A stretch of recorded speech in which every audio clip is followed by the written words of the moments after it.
साल था 2018 जब अरुण जेटली देश के वित्त मंत्री हुआ करते थे। उन्होंने क्रिप्टो को गैर कानूनी बताते हुए राज्यसभा में एक बयान दिया। Public repeatedly that this is not a lawful legal tender in India and therefore that protection is not available. It is operating online. That's a separate matter. There have been expert groups which have been set up how to deal with this situation, whose report is now awaited. But this is not a legal tender, and this is the clear position which has been set out even recently, as late as the 29th of December by the Government of India in its press release. So from 2013 to 2017, this has consistently been the position of both the central bank and the government. इसके बाद भारतीय reserve bank ने crypto currency के transactions पर ban लगा दिया। ये ban reserve bank ने अप्रैल 2018 में लगाया था।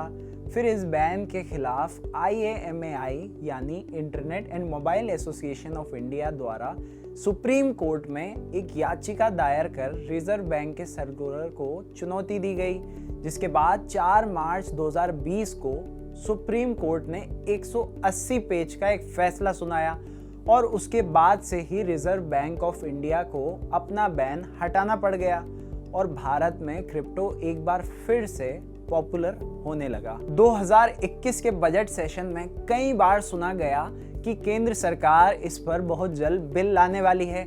Sir, the bill is being finalized and would be sent to the cabinet soon, sir. So we'll be bringing the bill soon. फिर लोग आशंकाएं लगाने लगे कि कहीं शायद क्रिप्टो की खरीद पर सरकार GST लगाने जा रही है या फिर इसको हमेशा के लिए बिल लाके बैन कर देगी।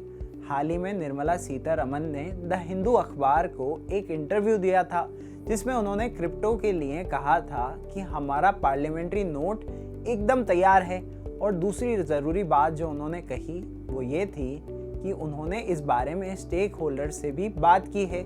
स्टेक होल्डर्स यानी भागीदार, फिर चाहे वो एक्सचेंज चलाने वाले हों जैसे वजीरेक्स या फिर क्रिप्टो के मार्केट में पैसा लगाते हों। इस बारे में द वायर ने भी वजीरेक्स से बात की। देखिए इस बिल को लेकर क्या है उनकी राय। सिवाय वित्त मंत्री के कोई नहीं जानता कि बिल क्या होगा। हालांकि खबरों के मुताबिक हमारी सरकार क्रिप्टो का अध्ययन और अधिनियम करने के लिए एक पैनल बना सकती है। सरकार ये भी मानती है कि 2019 में गर्ग कमेटी की बनाई हुई गाइडलाइंस आज के समय के हिसाब से पुरानी हो चुकी है और उसमें अब बदलाव की ज़रूरत है। कई देशों में क्रिप्टो में लेन देन किया जा रहा है। साथ ही दुनिया की बड़ी बड़ी टेक कंपनियां क्रिप्टो को खुले दिल से स्वीकार कर रही हैं और मुझे पूरी उम्मीद है कि भारत सरकार भी किसी से पीछे नहीं रहने वाली। अच्छा, इसके अलावा क्या आप लोग जानते हो कि एक ऐसा देश भी है जहां पर बिटकॉइन अब लीगल टेंडर बन गया है?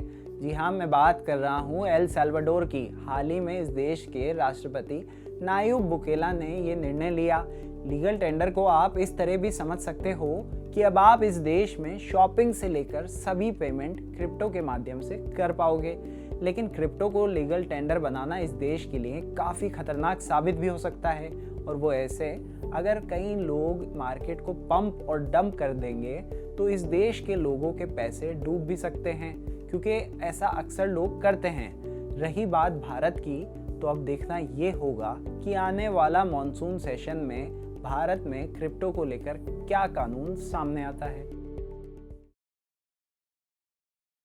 द वायर के और वीडियोस देखने के लिए सब्सक्राइब करें और बेल आइकन पर क्लिक करें। स्वतंत्र पत्रकारिता की आर्थिक मदद करने के लिए डिस्क्रिप्शन में दिए गए लिंक पर जाएं और अपनी राशि चुनें।